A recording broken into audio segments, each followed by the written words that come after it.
Hello बच्चों, आज हम शुरू करने जा रहे हैं सरल रेखा गति यानी कि तीसरे चैप्टर का एनसीईआरटी के अभ्यास के क्वेश्चन। ठीक है, तो एनसीईआरटी के जो भी पीछे एक्सरसाइज में क्वेश्चन दिए हैं उनको हम लोग सॉल्व करेंगे एक एक करके। तो पहला जो क्वेश्चन है वो ये बता रहा है कि नीचे दिए गति के कौन से उदाहरणों में वस्तु को लगभग बिंदु वस्तु माना जा सकता है। तो अलग अलग यहाँ पे 4 चीज़ें दे रखी हैं, इसमें बताना है कि हम लोग किस में बिंदु वस्तु मान सकते हैं। तो बिंदु वस्तु हम उसमें मानेंगे जब आपका कोई चीज़ किसी पथ पर गति कर रही है, ठीक है, और ये पथ की लंबाई आपके वस्तु यानी कि जो गति कर रही है उसके सापेक्ष में बहुत ज़्यादा है, यानी कि ये वस्तु इस पथ के सापेक्ष में बहुत छोटी है। तो ऐसी कंडीशन में हम लोग क्या लेंगे, बिंदु वस्तु लेंगे उसको। जैसे 2 स्टेशनों के बीच बिना किसी झटके के चल रही कोई रेलगाड़ी।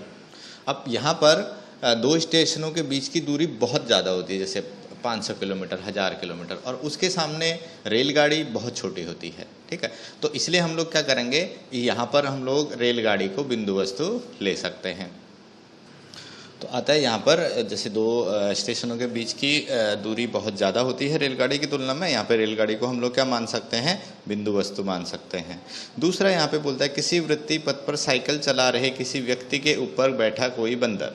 तो अब ये कोई एक वृत्तीय पथ है, गोल ऐसा पथ है, और यहाँ पर कोई साइकिल चला रहा है, और साइकिल के ऊपर जो इंसान बैठा है उसके कंधे पर जो है वो बंदर बैठा हुआ है। तो अब वो बंदर की मतलब जो लंबाई है, या वो बंदर है जो, तो वो इस पथ लंबाई के मामले में उसकी जो वस्तु है हमारा वो बहुत छोटा है। तो यहाँ पर भी हम लोग क्या ले सकते हैं, बिंदु वस्तु मान सकते हैं दूसरे वाले में भी।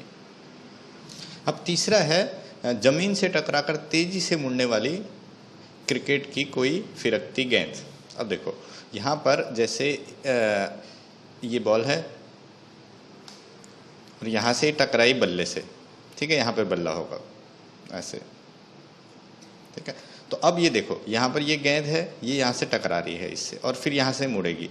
तो यहाँ पर क्या है कि ये दूरी बहुत कम है, ठीक है, ये बहुत कम दूरी है। तो इसलिए हम लोग यहाँ पर बॉल को क्या ले सकते हैं, बिंदु वस्तु नहीं माना जा सकता, क्योंकि टकराने के बाद जमीन और बैट के बीच की दूरी बहुत कम है। तो इसलिए यहाँ पर बिंदु वस्तु इसको नहीं माना जाएगा। अब अगला है डी में क्या बोल रहा है, किसी मेज के किनारे से फिसलकर गिरा कोई बीकर। तो कोई मेज है, वहाँ से ये जैसे एक मेज है, यहाँ से कोई एक बीकर नीचे गिर रहा है, ठीक है, यहाँ पर एक बीकर रखा हुआ है ऐसे। तो ये अगर नीचे गिरता है फिसल कर, तो देखो ये कहाँ गिरेगा, यहाँ नीचे गिरेगा। पर यहाँ पर जब ये गिरता है तो देखो ये मेज की लंबाई जो है, ये बीकर की लंबाई, तो दोनों क्या है, बहुत कम नहीं है, बीकर उससे बहुत छोटा नहीं है। तो इसलिए यहाँ पर भी ये जो नीचे गिरने का इसका पथ है, ये इसके सामने नगण्य नहीं है, ये बहुत छोटा नहीं है। तो अतः यहाँ पर भी बिंदु वस्तु नहीं ले सकते, ठीक है। तो बीकर को बिंदु वस्तु नहीं मान सकते। तो ये है बिंदु वस्तु क्लियर करने की चीज़ यही है कि तभी लेंगे जब हमारे जो पथ लंबाई होगी और हमारे की वस्तु की तुलना में बहुत ज़्यादा होगी, तभी हम लोग बिंदु वस्तु ले सकते हैं, नहीं तो नहीं। अब दूसरा क्वेश्चन देखते हैं। 2 बच्चे ए व बी अपने विद्यालय ओ से लौटकर अपने अपने घर क्रमशः पी और क्यू पर जा रहे हैं। तो पी वाला घर किसका है, ए का, और बी वाला घर, ये क्यू वाला घर किसका है, ये बी का है, ये ए का घर है। अब अपने स्थिति एक्सटी ग्राफ में दर्शाया गया है और नीचे कोष्टक में से कौन सी प्रविष्टियां हैं वो हमको चुननी है। सबसे पहले जो है यहाँ पर तुलना दे रखी कि किसका विद्यालय निकट है, यानी कि कौन किसका निकट है, कि ए का निकट है कि बी का निकट है। तो आपको पता चल रहा है कि जैसे यहाँ से विद्यालय से यहाँ से दूरी है, ये विस्थापन है, तो पी वाला पहले है और बी वाला बाद में है। तो ए वाले का क्या है, बी से निकट है। तो हम लोग यहाँ पर क्या बोल सकते हैं, बी की तुलना में ए विद्यालय से निकट रहता है। यहाँ पर क्या आ जाएगा, बी, तो बी की तुलना में ए, तो ए वाला वो निकट रहता है। दूसरा है इसमें बी ए की तुलना में ए या बी विद्यालय से पहले चलता है। मतलब इसमें क्या है कि विद्यालय से कौन पहले चल रहा है उसकी बात हो रही है। अब देखो ये ए है, ये नीले वाला जो लाइन है ये ए बताती है। ए वाला क्या है, यहाँ पे 0 समय है तभी चलना स्टार्ट कर देता है। और बी वाला क्या है, टाइम कुछ बीतने के बाद फिर चलना स्टार्ट कर रहा है। ठीक है, तो कौन पहले चलना स्टार्ट कर रहा है, ए। तो बी की तुलना में ए विद्यालय से पहले चलना स्टार्ट करता है।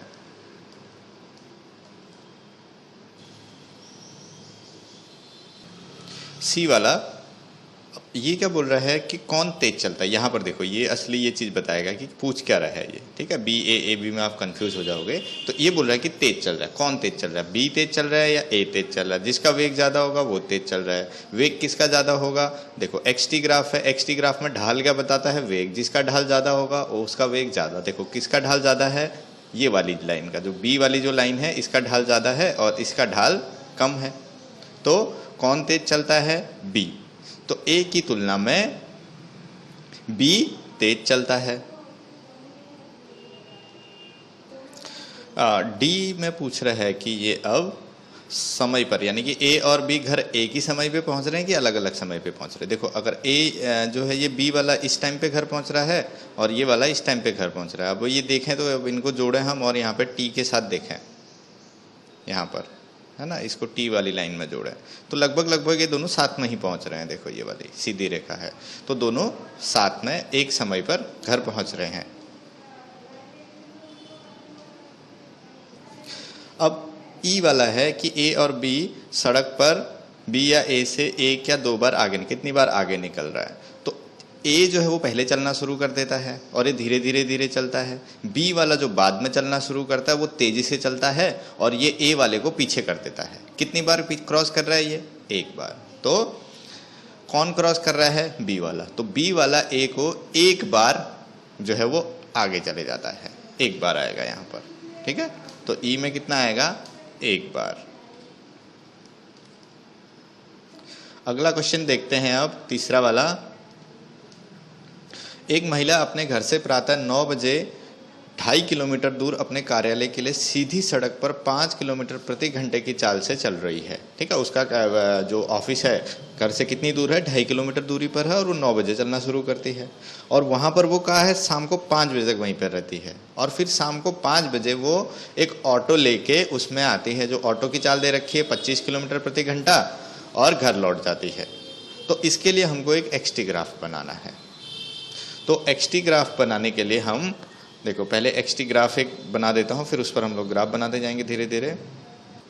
ये एक XT ग्राफ हमने ले लिया है, ये है विस्थापन, ये है समय। अब देखो ये 9 बजे चलना स्टार्ट कर रही है, तो यहाँ पर हम लोग 9 बजे ले लेते हैं। ये क्या हो जाएगा, 9 बजे। तो अब सबसे पहले हम लोग ये निकाल लेते हैं कि ये कितने बजे ऑफिस पहुँच रही है। ठीक है, ऑफिस की दूरी हमको पता है 2.5 किलोमीटर, तो समय, तो वेग चाल क्या है इसकी, 5 किलोमीटर प्रति घंटा, है ना। और दूरी कितनी है, 2.5 किलोमीटर। तो समय कितना आ जाएगा,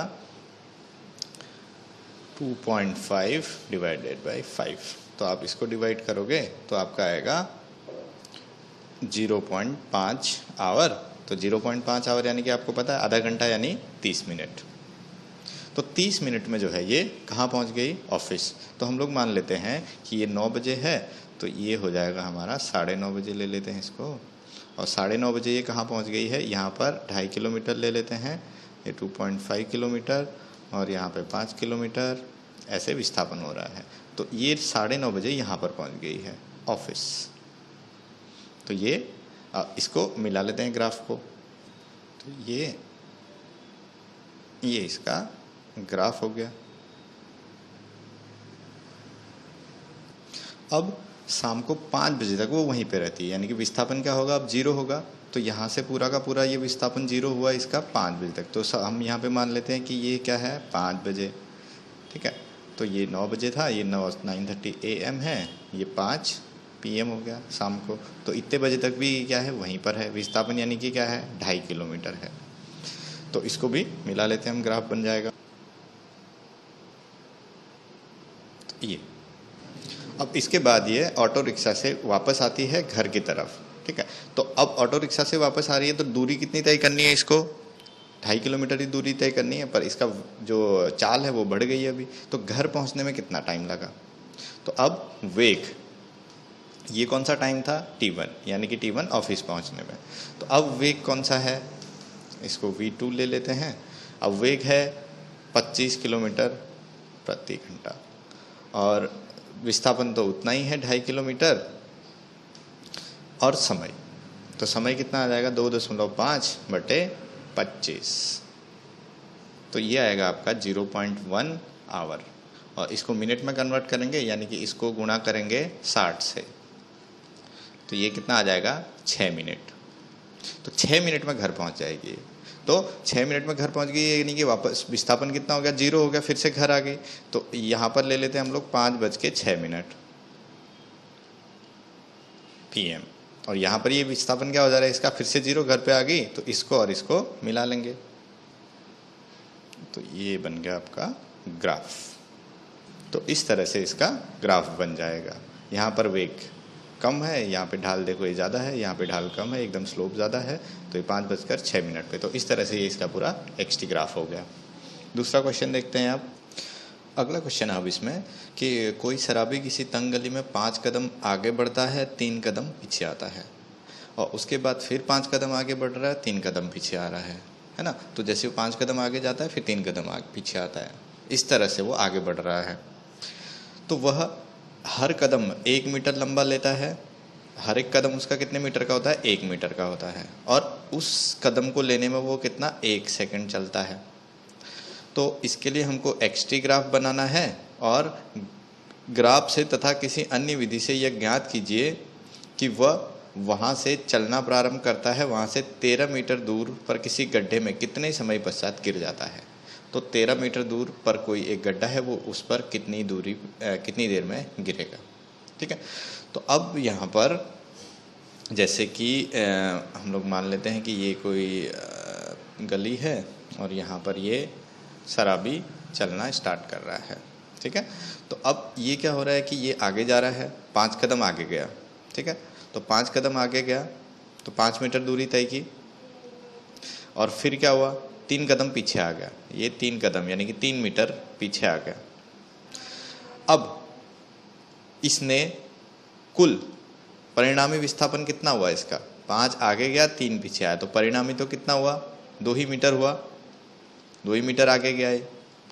और इसके लिए इसने समय कितना लिया, 5 कदम आगे यानी कि 5 सेकंड, 3 कदम पीछे यानी 3 सेकंड, तो 8 सेकंड में ये कितना चला, सिर्फ 2 मीटर। तो अब हर एक 2 मीटर चलने के लिए ये कितना टाइम लेता है, 8 सेकंड।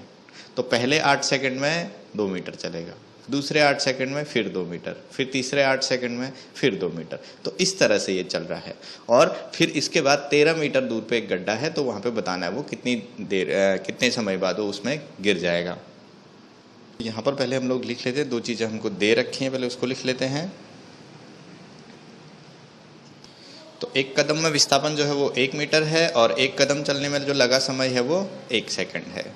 अब 5 कदम आगे की तरफ चलने में लगा समय, तो 5 कदम आगे की ओर चलने में जो समय लगा है वो 5 सेकंड लगा है, क्योंकि हर एक कदम 1 सेकंड में चलता है, और कुल दूरी कितनी तय हुई है, 5 मीटर। ठीक है। कितना विस्थापन हुआ है, 5 मीटर का। अब 3 कदम पीछे की तरफ आ रहा है, तो 3 कदम पीछे आने में तय कितनी दूरी है, 3 मीटर, और उसमें कितना समय लगा, 3 सेकंड का समय लगा। तो अब हम देखते हैं कि जो परिणामी विस्थापन है वो कितना हुआ और समय कितना लग गया। तो परिणामी विस्थापन कितना हुआ, 5 आगे गया तो 5, पीछे आया तो 3, तो 2 मीटर का विस्थापन हुआ है। और इसमें समय कितना लग गया है, 8 सेकंड का, 5 सेकंड आगे, 3 सेकंड पीछे, तो 8 सेकंड। तो 8 सेकंड में ये टोटल कितना गया है, 2 मीटर आगे गया है। अब इसी प्रकार यह व्यक्ति 4 मीटर की दूरी 16 सेकंड में तय करेगा, और 6 मीटर की दूरी कितने सेकंड में, 24 सेकंड में तय करेगा, और 8 मीटर की दूरी 32 सेकंड में तय करेगा। 8-8 सेकंड जुड़ते जाएंगे और यहाँ पे 2-2 मीटर जुड़ता गया। ठीक है, अब यहाँ पर 8 मीटर में पहुँच गया ये, और सेकंड कितने हुए हैं 32। अब 8 के बाद ये क्या होगा, 5 कदम आगे जाएगा तो कितना आ जाएगा 13 मीटर, और ये खड्डे में गिर जाएगा। ठीक है, तो अब क्या होगा, ये 5 कदम आगे जाएगा 5 सेकंड में, तो 13 मीटर आ जाएगा, तो फिर पीछे नहीं आ पाएगा, वो गिर जाएगा, है ना। तो अब अगले 5 सेकंड में 5 मीटर दूरी तय की, तो तय दूरी कितनी हो गई अब कुल विस्थापन हो गया 8 5 13 मीटर। तो 13 मीटर पे तो खड्डा है, फिर गिर जाएगा। और समय, तो कुल समय कितना हुआ, यहाँ पे 32 सेकंड थे, 32 में 5 और जुड़ जाएगा, तो 32 + 5 तो 37 सेकंड। तो 37 सेकंड के बाद ये जो है ये खड्डे में गिर जाएगा। तो 37 सेकंड के बाद 13 मीटर दूरी पर स्थित गड्ढे में ये गिरेगा।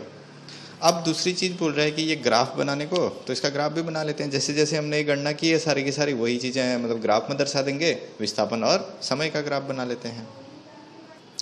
यहाँ पर अब हमने एक XT ग्राफ ले लिया है।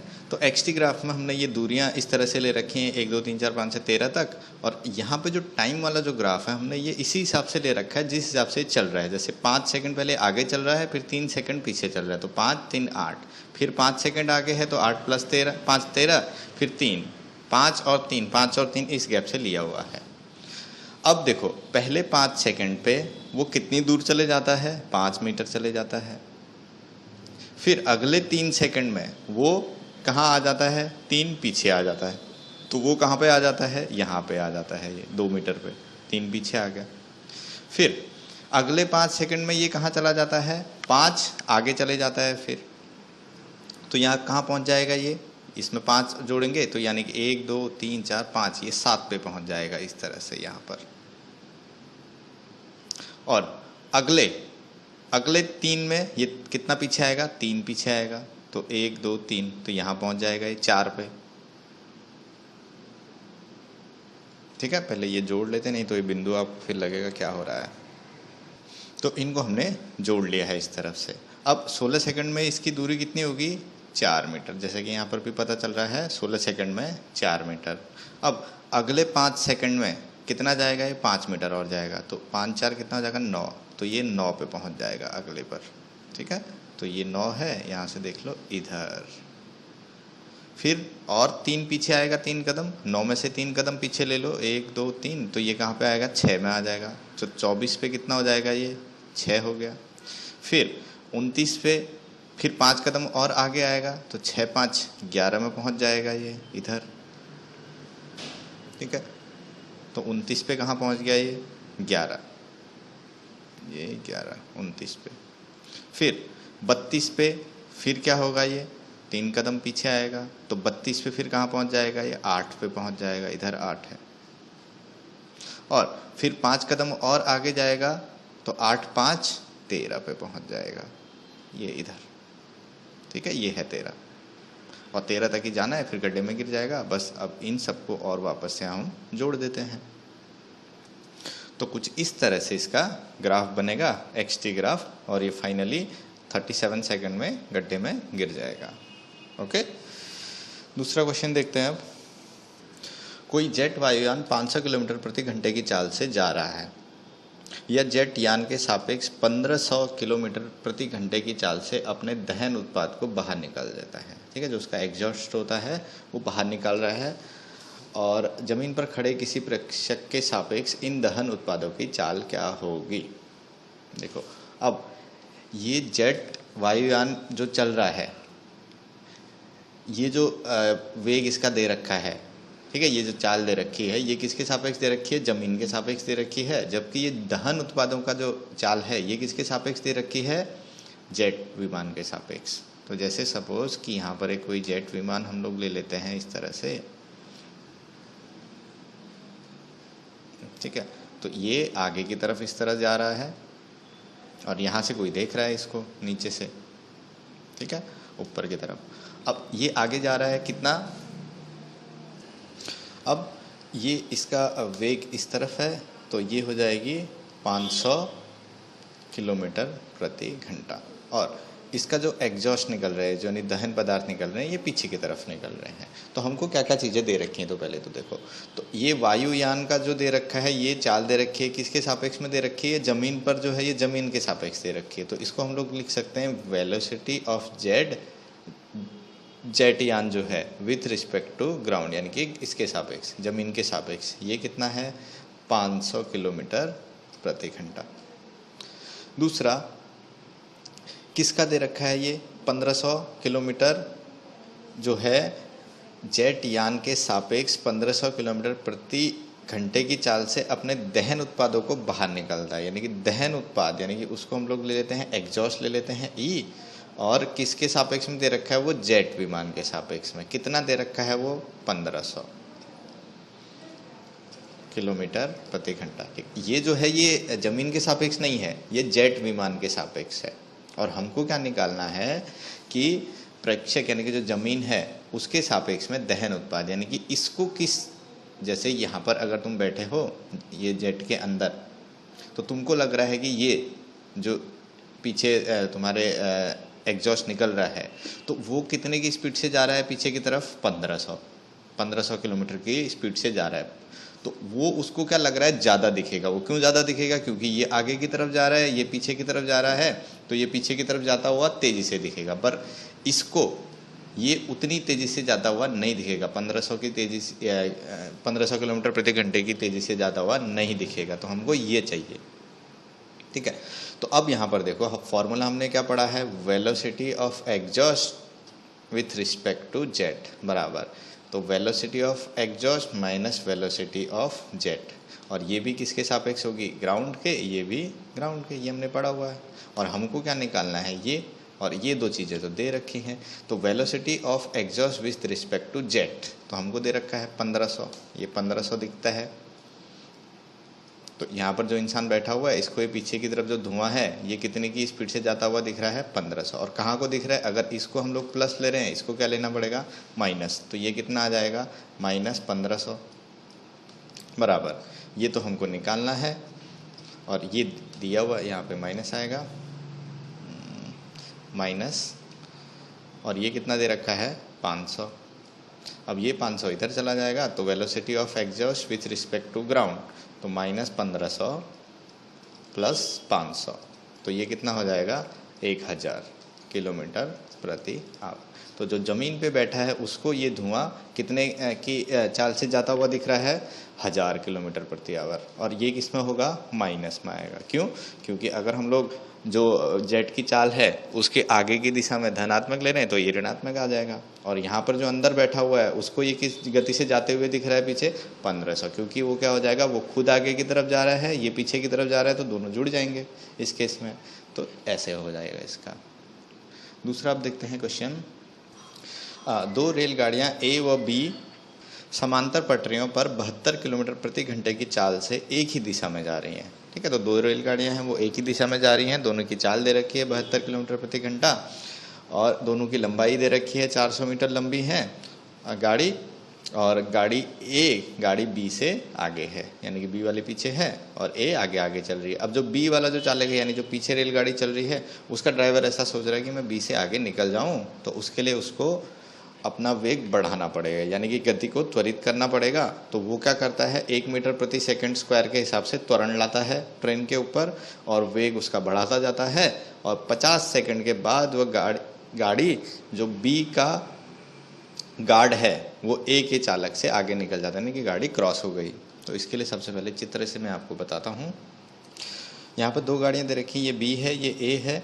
अब दोनों जो प्रारंभिक हैं वो कितने से 72 किलोमीटर प्रति आवर से चल रही हैं, और ये भी 72 किलोमीटर प्रति घंटे के हिसाब से चल रहा है। अब बी वाला ऐसा सोचता है कि मैं आगे निकल जाऊं, तो ये क्या करेगा, 50 सेकंड में इसको क्रॉस करा, यानी कि ए वाला 50 सेकंड में जैसे यहाँ पर पहुँच गया, तो ये 50 सेकंड के बाद यहाँ पहुँचा है, और तब तक बी वाला तेज़ी से आके इसके ड्राइवर से इसका गार्ड, जब ऐसा होगा तभी हम बोलेंगे कि क्रॉसिंग हो गई है, ठीक है, तभी क्रॉसिंग, यानी कि इसके चालक को इसका गार्ड, यहाँ पे इसका गार्ड है और इसका ड्राइवर इधर है, तो इसके ड्राइवर को इसका गार्ड पास करेगा, तब हम बोलेंगे कि ये पास हो गया, क्रॉस हो गया। तो अब ये बोल रहा है कि इन दोनों ट्रेन के बीच में प्रारंभ में कितनी दूरी थी, ये बोल रहा है ये निकालने को, ये हमको निकालना है। तो इसमें इजी सा लॉजिक है, हम करेंगे क्या, हम करेंगे कि इसके गार्ड ने, ये इसका गार्ड है यहाँ पे, इसका गार्ड 50 सेकंड में यहाँ पहुँच गया, तो इसने कितनी दूरी तय की, और इसका ड्राइवर यहाँ से यहाँ पहुँच गया है, इसने कितनी दूरी तय की, पहले ये चीज़ निकालेंगे। इसका गार्ड, क्योंकि इसका गार्ड इसके ड्राइवर को क्रॉस कर रहा है, तो दूरी किसकी लेनी पड़ेगी, इसके गार्ड की और इसके ड्राइवर की। तो पहले ये चीज़ हम निकाल लेते हैं। हाँ, 50 सेकंड में दूरी निकालें। दूसरी एक चीज़, यहाँ पर जो चाल दे रखी है ये किलोमीटर प्रति आवर में है और हम सेकंड में बात कर रहे हैं, मीटर में बात कर रहे हैं, तो इसको बदलना है। तो देखो 72 किलोमीटर प्रति आवर, इसको बदलना है मीटर पर सेकंड में। तो ये आपको शायद पहले से आता भी होगा, अगर नहीं आता है तो भी आप सीख लो, 5/18 से गुणा करते हैं। और मीटर पर सेकंड को किलोमीटर पर आवर में चेंज करना है तो 18/5 से गुणा करेंगे। ठीक है, तो ये हो जाएगा आपका 18 चौक 72, 4 पंचे 20 मीटर प्रति सेकंड। ठीक है, तो ये इसकी चाल कितनी है, 20 मीटर प्रति सेकंड। तो 50 सेकंड में चली गई दूरी। तो अब ये वाली जो गाड़ी है ए वाली, तो ये तो एक समान वेग से जा रही है, तो इसका एस कितना आ जाएगा विस्थापन, तो चाल गुणा समय, तो 20 गुणा 50, तो 20 पंचे 100, तो 1000 मीटर। तो इसने ये डी से यहाँ तक डी तक कितनी दूरी हो गई, 1000 मीटर तय कर लिया है इस ड्राइवर ने। अब दूसरी हम निकालते हैं, यहाँ से गार्ड से इस गार्ड तक, ये गार्ड ने कितनी दूरी तय की। तो ट्रेन बी के गार्ड द्वारा तय दूरी, समय दे रखा है 50 सेकंड, त्वरण दिया है 1 मीटर प्रति सेकंड का स्क्वायर, और क्या चीज़ दे रखी है तुमको, u दे रखा है 20 मीटर प्रति सेकंड यानी कि प्रारंभिक वेग, और तुमको क्या निकालना है, s निकालना है। तो देखो जब चार चीज़ें दे रखी हैं तो क्या निकालेंगे, कौन सा फॉर्मूला फिट बैठता है, दूसरा वाला। तो s = ut + ½ at² तो ये हो जाएगा 20 × 50 प्लस 1/2 × 1 × 50 का स्क्वायर। और इसको जब आप सॉल्व करोगे तो आपका आंसर आएगा, तो ये आपका आएगा 2250 मीटर। तो ये पूरी दूरी कितनी हुई यहाँ से यहाँ तक, 2250 मीटर। ठीक है, ये तो अब देखो, अब आपको सारी दूरियां पता चल गई हैं कितनी है। अब हमको ये दूरी चाहिए, ये वाली है। ठीक है, तो ये टोटल कितनी है, 2250। तो 2250 में से क्या क्या माइनस करना है, ये कितना है 400, ये माइनस हो जाएगा। और दूसरा ये यहाँ से यहाँ तक कितना है 1000, ये माइनस हो जाएगा। और इसकी भी लंबाई कितनी है 400, तो ये भी माइनस कर देंगे तो ये मिल जाएगा बस। और ये जो दूरी होगी इसके लिए तुमको स्पेसिफाई करना पड़ेगा ये दूरी कौन सी है।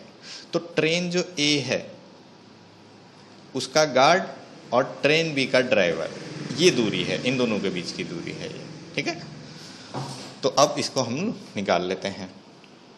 तो हम दूरी निकाल रहे हैं ट्रेन ए के गार्ड, यानी कि जो ये ट्रेन ए है इसका गार्ड यहाँ पर है, और ट्रेन बी का चालक ये यहाँ पर है। ठीक है, ये ड्राइवर। तो इन दोनों के बीच की दूरी, तो टोटल कितना है 2250। तो 2250, उसमें से क्या माइनस करना, एक तो 1000 ये वाला, और दूसरा 400 इसकी लंबाई, 400 इसकी लंबाई, 800 ये। तो ये आएगा आपका 450 मीटर।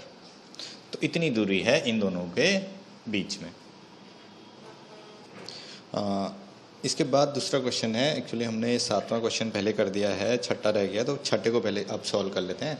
तो ये आप देख लेना। ठीक है, छठा क्वेश्चन है कि सीधे राजमार्ग पर कोई कार 126 किलोमीटर प्रति घंटे की चाल से जा रही है। इसे 200 मीटर की दूरी पर रोक दिया जाता है। तो कार के मंदन को एक समान मानिए और इसका मान निकालिए, और कार के रुकने का समय भी निकालना है। तो क्या क्या चीज़ें दे रखी हैं, u दे रखा है हमको 126 किलोमीटर प्रति घंटा।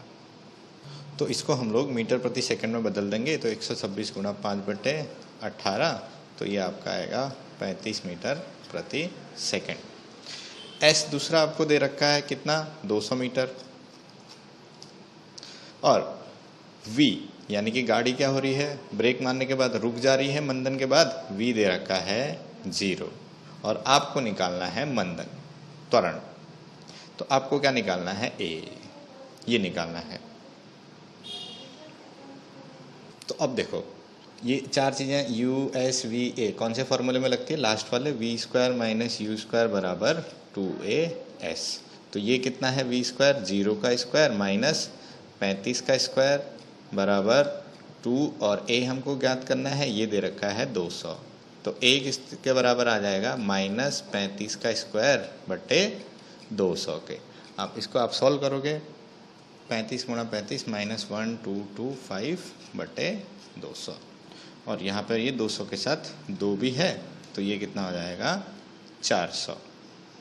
तो ये आपका आ जाएगा -3.06 मीटर प्रति सेकंड का स्क्वायर, और ये क्या है, मंदन। अब दूसरा क्या बोल रहा है कि कार को रुकने में कितना समय लगेगा। अब क्या निकालना है आपको, समय। तो समय निकाल लेते हैं यहाँ पर। तो अब समय के लिए हम समय के दो फॉर्मूले में इसमें से किसी को भी एक को ले सकते हैं, तो पहला ही ले लेते हैं। तो v = u + a/t। तो v क्या है यहाँ पे, 0 है, और u कितना है, 35, और a कितना है, -3.06, और t निकालना है। तो t कितना हो जाएगा, 35 इधर चला जाएगा, और बटे में 3.06। तो ये आपका आंसर आएगा 11.4 सेकेंड। तो ये क्वेश्चन हो गया। अब दूसरा क्वेश्चन देखते हैं, 8वां। अब दूसरा एक क्वेश्चन दे रखा है 8वां कि 2 लेन वाली किसी सड़क पर कार ए, 2 लेन वाली सड़क है, उसमें एक कार ए है, वो 36 किलोमीटर प्रति घंटे की चाल से जा रही है।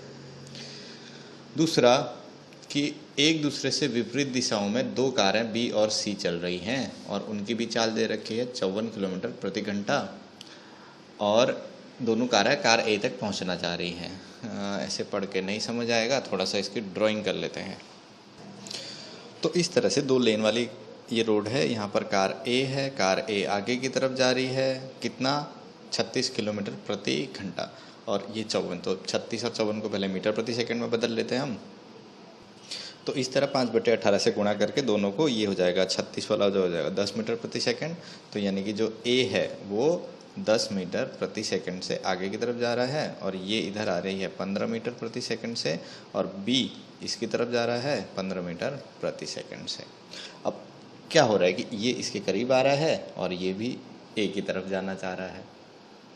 तो अब ऐसी स्थिति कोई कि जब दोनों के बीच का अंतर हमको दे रखा है 1 किलोमीटर, यानी कि ये भी दूरी 1 किलोमीटर है, और ये वाली दूरी भी ए और सी के बीच ये भी 1 किलोमीटर है, ऐसा बताया है।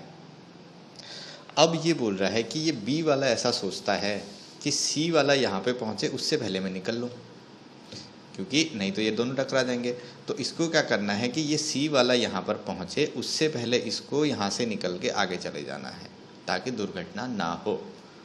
तो उसके लिए समय, न्यूनतम समय कितना लगेगा, कितने समय में ये यहाँ से निकल जाए आगे, तो ये हमको निकालना है। तो अब सबसे पहले हम लोग देखते हैं कि यहाँ पर जैसे हमको पता है कि ये दूरी भी 1 किलोमीटर है, ये दूरी भी 1 किलोमीटर है। तो सी वाला ए के पास, यानी कि ये 1 किलोमीटर दूरी क्या होगा, जल्दी तय कर लेगा, क्योंकि ये क्या विरुद्ध दिशा में चल रहे हैं। तो सापेक्ष वेग निकालोगे तो दोनों का जुड़ जाएगा। और यहाँ पर क्या है, ये 1 किलोमीटर की दूरी क्या है, देरी में तय होगी। ठीक है, तो हमको क्या चाहिए कि जो सी वाला ए तक, यानी कि सी वाला 1 किलोमीटर दूरी कितनी देर में तय कर लेगा, और उतने ही समय में इसको यहाँ से निकल जाना है। ठीक है, और उसके लिए हमको त्वरण चाहिए।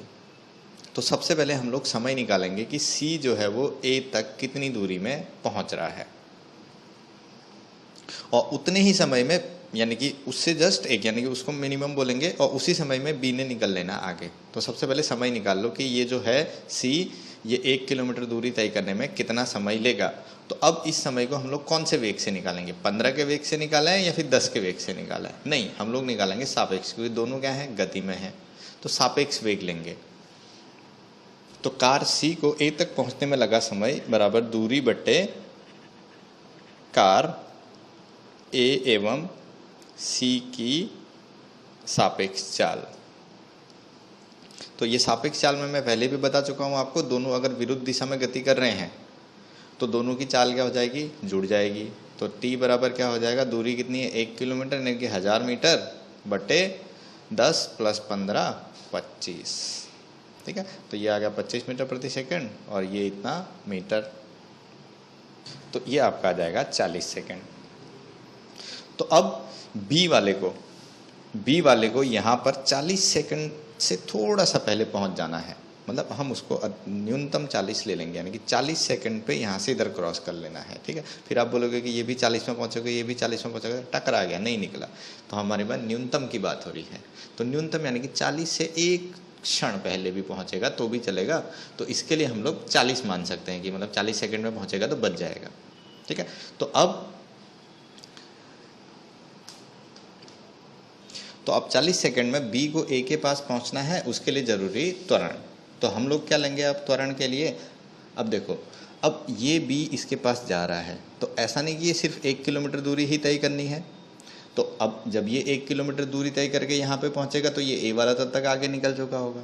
तो हम लोग को यहाँ पर भी कौन सा चाल लेनी है, सापेक्ष। ठीक है, तो सापेक्ष ही चाल लेंगे यहाँ पर भी, और ये इसके पास जा रहा है और दूरी कितनी है 1 किलोमीटर की। तो बी और ए की सापेक्ष चाल, तो दोनों क्या है, एक ही दिशा में जा रहे हैं, तो चाल क्या हो जाएगी, माइनस हो जाएगी सापेक्ष चाल, और उसी को हम लोग u लेंगे। तो ये क्या हो जाएगा, ये 15 है, ये 10 है, तो 5 मीटर प्रति सेकंड। तो आपके पास अब t है, आपके पास u है, दूरी है, तो क्या निकालना है, a निकालना है। तो फॉर्मूला लगेगा s = ut + ½ at²। तो s कितना आ जाएगा, 1000, u है 5 और ये 40 + 1/2, ये a है और ये 40 का स्क्वायर। अब a आप आसानी से निकाल सकते हो इसमें से, तो ये a आपका आएगा, तो a हम निकाल लेंगे अभी इसमें से, ये आपका आएगा लगभग 1 मीटर प्रति सेकंड का स्क्वायर। तो इतना त्वरण चाहिए होगा। तो अब आपको क्वेश्चन समझना है कि क्वेश्चन में बोल क्या रहा है, किस हिसाब से निकालना है, तो वैसे हम लोग निकालेंगे, क्योंकि जब दोनों चीज़ें गति में है तो हमेशा क्या लेना है, सापेक्ष। ठीक है, अगला क्वेश्चन है 9वां। 2 शहर हैं A और B। ठीक है, तो शहर A यहाँ पे है, शहर B यहाँ पे है, और उनके बीच बस सेवा द्वारा जुड़े हुए हैं, और प्रत्येक t मिनट के बाद दोनों तरफ से बसें चलती हैं। अब यहाँ पर A से B की तरफ बसें चल रही हैं प्रत्येक t मिनट के बाद, और B से भी A की तरफ बसें चल रही हैं प्रत्येक t मिनट के बाद। और कोई साइकिल वाला, ठीक है, कोई एक साइकिल वाला है, वो 20 किलोमीटर प्रति घंटे की चाल से A से B की तरफ जा रहा है। तो यानी कि कोई एक साइकिल वाला है यहाँ पर, तो ये क्या है, यहाँ से जा रहा है इस तरफ, A से B की तरफ जा रहा है, और इसकी चाल कितनी है, 20 किलोमीटर प्रति घंटा। अब यह नोट करता है कि प्रत्येक 18 मिनट के बाद एक बस उसकी दिशा में तथा प्रत्येक 6 मिनट के बाद विपरीत दिशा में गुजरती है। जब जैसे अब इस तरह से ये बसें जा रही हैं, ये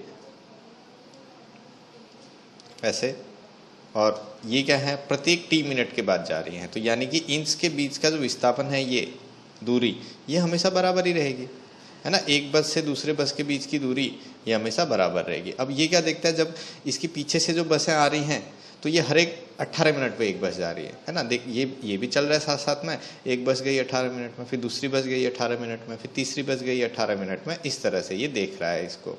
और ये जो बसों के बीच की दूरी है, ये नियत रहेगी। अब दूसरा ये क्या देख रहा है, यहाँ से भी बसें आ रही हैं इसके सामने से, तो यहाँ पर भी ये देख रहा है कि एक बस आई है, फिर दूसरी बस आई है, फिर तीसरी बस आई है और यहाँ से इधर पहुँची है। तो अब ये देख रहा है कि यहाँ से जो बस है वो प्रत्येक 6 मिनट में आ रही है और यहाँ पर भी बसों के बीच की दूरी कितनी होगी, समान होगी, एस के बराबर। ये आगे छोटा मोटा बना है पर देख लो, मतलब ये समान रहेगी। अब क्या बोल रहा है ये, बस सेवा काल टी कितना है, बसें सड़क पर किस चाल यानी कि स्थिर चाल। अब बस की हम लोग मान लेते हैं कि वी बी से चल रही हैं, इस तरफ भी वी बी यानी कि बस का वेग, और यहाँ पे प्रत्येक टी सेकंड के बाद बसें निकल रही हैं। तो अब ये बोल रहा है कि बस की चाल कितनी है और ये टी जो सेवा काल है ये कितना है, और बस की जो है वो चाल स्थिर है। तो ये एक टाइप का क्वेश्चन है, ये थोड़ा सा मतलब अच्छा क्वेश्चन है, काफ़ी सारे बच्चे इसमें फंस जाते हैं तो समझ नहीं आता है, बार बार भूल जाते हैं। ये हम लोग आसानी से इसको समझेंगे कि हम कैसे निकालना है। पहले क्वेश्चन आपको समझ आ गया है, करना क्या है, हमको क्या चीज़ निकालनी है, सेवा काल निकालना है कि कितने मिनट में यहाँ से बसें निकल रही हैं और जितने मिनट में यहाँ से निकल रही हैं उतने मिनट में यहाँ से निकल रही हैं। अब बस का भी वेग दोनों का समान है, ए से जो निकल रही है उसका भी वेग वही है, बी से जो आ रही है उसका भी वेग वही है। साइकिल वाले का दिया है 20 किलोमीटर प्रति आवर, साइकिल वाले की दिशा में हर एक बस 18 मिनट में निकल रही है, विपरीत दिशा में हर एक बस 6 मिनट में निकल रही है। ऐसा क्यों हो रहा है, क्योंकि ये जो साइकिल वाले की जो दिशा वाली जो बस है, इन दोनों की सापेक्ष वेग लेंगे तो सापेक्ष वेग क्या हो जाएगा, माइनस हो जाएगा, इसलिए यहाँ पे समय ज़्यादा लगेगा। और यहाँ पे सापेक्ष वेग क्या हो जाएगा, जुड़ जाएगा, क्योंकि विरुद्ध दिशा में, तो इसलिए सामने से आने वाली बस हैं जल्दी जल्दी दिखाई देंगी इसको। पर ये चीज़ ध्यान रखनी है, बस इसी में क्वेश्चन है, हर एक बस के बीच का अंतराल वो समान होगा, समय अंतराल भी समान है और विस्थापन यानी दूरी भी समान है। अब जो सापेक्ष वेग का जो कंसेप्ट मैंने आपको बताया है उसको ध्यान में लो। पहले मैं इसको आपको कंसेप्ट इसका क्लियर करा देना चाहता हूँ, बाकी क्वेश्चन में कुछ भी नहीं है। जैसे देखो, आप यहाँ पे साइकिल में हो, एक बस यहाँ से निकली, सपोज करो उसको 0 ले लेते हैं, आप यहाँ पर हो, एक बस निकली और फिर आपने देखा कि आपके और सामने वाली बस के बीच में कुछ दूरी है s, ठीक है। तो ये s दूरी है, ये धीरे धीरे कम होगी। या तो आप इस वाले को ले लो, जैसे ये वाली बस निकली, बी वाली आपके सामने से निकली इधर, वहाँ से दूरी तय करते हैं। आप यहाँ पर हो, साइकिल वाला इधर है और आप देख रहे हो कि आपके सामने एक बस है कुछ दूरी पर, और ये दूरी हमको पता है कि ये फिक्स दूरी है, इसकी दूरी सबकी फिक्स है। अब ये दूरी धीरे धीरे कम होगी, ये बस यहाँ पे आ जाएगी, ये वाली दूरी कम हुई है, ठीक है। तो ये दूरी कम हुई है और आपके और इस बस के बीच की दूरी कम हुई है। तो ये दूरी कम होने में कितना समय लगा, 6, यानी कि ये दूरी को 0 होने में कितना समय लगा, 6 सेकंड लगा। तो उस टाइम पे ये वेग कौन सा लेंगे, सापेक्ष वेग लेंगे। तो ये जो उस टाइम पे जो सापेक्ष वेग के द्वारा तय की गई दूरी जो होगी वही क्या होगी, दोनों बसों के बीच के अंतर, वही तो 0 हो रहा है। फिर 6 सेकंड में फिर 0 होगा, फिर 6 सेकंड में फिर 0 होगा, है ना। तो पहले ये चीज़ हम लोग निकाल लेते हैं। और ऐसे ही यहाँ पर देखो, यहाँ पर आप यहाँ पर हो जैसे, और पीछे से बस आ रही है, तो अभी आप देख रहे हो कि आपके और बस के बीच में इतनी दूरी है और ये धीरे धीरे दूरी कम होकर 0 हो जा रही है। तो इसमें कितना समय लग रहा है, 18 सेकंड। तो अब यहाँ पर 18 सेकंड ज़्यादा क्यों लग रहा है, क्योंकि आप भी आगे की तरफ जा रहे हो, बस भी आगे की तरफ जा रही है, तो सापेक्ष वेग क्या हो जाएगा, घट जाएगा, है ना। तो पहले ये चीज़ हम लोग निकाल लेते हैं। तो हमने बस की चाल जो है उसको VB ले लिया है, साइकिल की चाल को VC ले लिया है। तो साइकिल की दिशा में गति करते समय सापेक्ष चाल जो हो जाएगी वो क्या हो जाएगी, VB माइनस VC। अब इस दौरान तय की गई दूरी,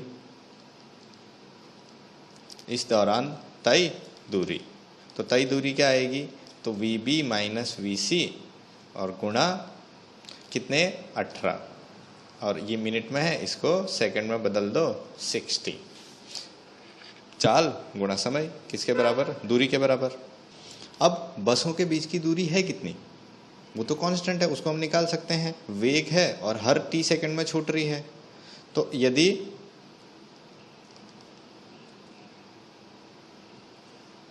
यदि प्रत्येक बस t मिनट में VB वेग से निकल रही है, तो बसों के बीच की दूरी तो बसों के बीच की दूरी कितनी हो जाएगी, देखो ये यहाँ से VB वेग से निकली और t समय में यानी कि t मिनट में कहाँ पहुँच जाएगी ये इतनी दूर, तो ये दूरी कैसे आएगी, VB गुणा t। तो VB गुणा t, पर t मिनट में है तो t/60 ये हो गया। अब ये वाली तय दूरी और ये वाली दूरी दोनों क्या होंगे, बराबर होंगे, क्योंकि ये भी तो दूरी वही है, बसों के बीच की दूरी वही तो घट के 0 हो जा रही है और ये भी वही है, तो ये दोनों क्या हो जाएंगे, बराबर। तो ये क्या हो जाएगा, VB माइनस VC गुणा 18/60 बराबर VB इंटू t/60। तो ये एक समीकरण आया। अब दूसरी हम लोग बात लेते हैं विरुद्ध दिशा में, ठीक है। तो साइकिल के विरुद्ध दिशा में सापेक्ष चाल, तो साइकिल की विरुद्ध दिशा में तो साइकिल इस तरफ जा रही है, बस इस तरफ आ रही है, दोनों की क्या हो जाएगा, जुड़ जाएगा, VB प्लस VC हो जाएगा। तो अब इस दौरान प्रत्येक 6 मिनट में बस निकल रही है, तो प्रत्येक 6 मिनट में तय दूरी, तो दूरी तय कितनी हो जाएगी, तो VB प्लस VC गुणा 6/60 इतनी। और ये दूरी किसके बराबर होगी, बसों के बीच का अंतराल। तो बसों के बीच का अंतराल कितना है, ये VB प्लस VC गुणा 6/60 और ये किसके बराबर होगा, VB गुणा t/60, इसके बराबर होगा। ये हो गया समीकरण 2। अब समीकरण 1 और 2 को देखो, तो यहाँ पर क्या है, यहाँ पे भी जो दाईं साइड है और यहाँ पे भी इसका दाईं साइड है, दोनों बराबर है, तो बाईं साइड वाले दोनों इक्वल हो जाएंगे। तो समीकरण 1 व 2 से, तो समीकरण 1 और 2 से हम लोग क्या बोल सकते हैं कि VB माइनस VC गुणा 18/60 बराबर VB प्लस VC गुणा 6/60। तो यहाँ पर देखो ये सब कैंसिल हो जाएगा, 60 से 60 कट हो गया और 6 × 18 हो गया। तो ये हो गया VB माइनस VC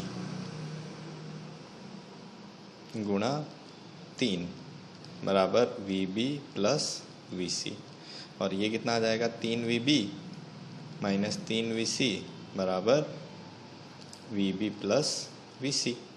अब VC को इधर लेके आओ, VB को इधर लेके आओ, तो ये 3 माइनस VB 2VB हो गया और यहाँ पर कितना आ जाएगा, VC, और यहाँ पे 3VC इधर जाएगा VC, ये 4VC आ गया। तो इस पर से हम लोग क्या बोल सकते हैं, ये 2 दूनी 4, तो VB बराबर 2VC, और VC कितना है, यानी कि साइकिल का वेग वो कितना है, 20, तो VB कितना आ गया, 2 × 20 यानी कि 40 किलोमीटर प्रति घंटा। तो बस का वेग कितना आ गया, 40 किलोमीटर प्रति घंटा। तो अब हमको निकालना है t, यानी कि t ये हर प्रति सेकंड में कितना, तो ये या तो समीकरण 1 या समीकरण 2 में किसी पर भी VB VC रखो, सिर्फ बचेगा t, तो उसको निकाल लेंगे। तो यहाँ पे अभी जगह नहीं, तो दूसरे पेज में हम लोग समीकरण लिख के वहाँ पर VB और VC का मान रख लेते हैं। तो अब यहाँ पे हमने समीकरण 1 लिख लिया है और उसमें VB और VC के मान रख लेते हैं। तो VB कितना है, 40, तो ये हो जाएगा 40 माइनस 20 गुणा 18/60 बराबर ये VB कितना है, 40 गुणा t/60। तो ये 60 से ये 60 कट हो जाएगा, ये आ जाएगा 20 गुणा 18 और ये 40 नीचे चला गया और यहाँ पे आया t। तो ये 20 दूनी 40 2 9, तो t किसके बराबर आया, 9 मिनट। तो t क्योंकि हमने मिनट में सपोज कर रखा है तो ये मिनट आ गया। तो अब यहाँ पर जो है ये प्रत्येक बस तो t मिनट में निकल रही है और यहाँ से भी t मिनट में निकल रही है। तो खेल क्या है इसमें, सिर्फ सापेक्ष वेग का। तो सापेक्ष वेग और बसों के बीच की दूरी हमेशा नियत रहेगी। तो वो यहाँ से बस आ रही है, यहाँ से बस आ रही है, तो वो नियत रखनी है, तभी ये चीज़ आपको समझ आएगी। तो ये वाले लेक्चर में हम लोग 9 क्वेश्चन तक ही रखेंगे, 10वें क्वेश्चन से हम लोग अगले लेक्चर में करेंगे। ठीक है, तब तक के लिए थैंक यू।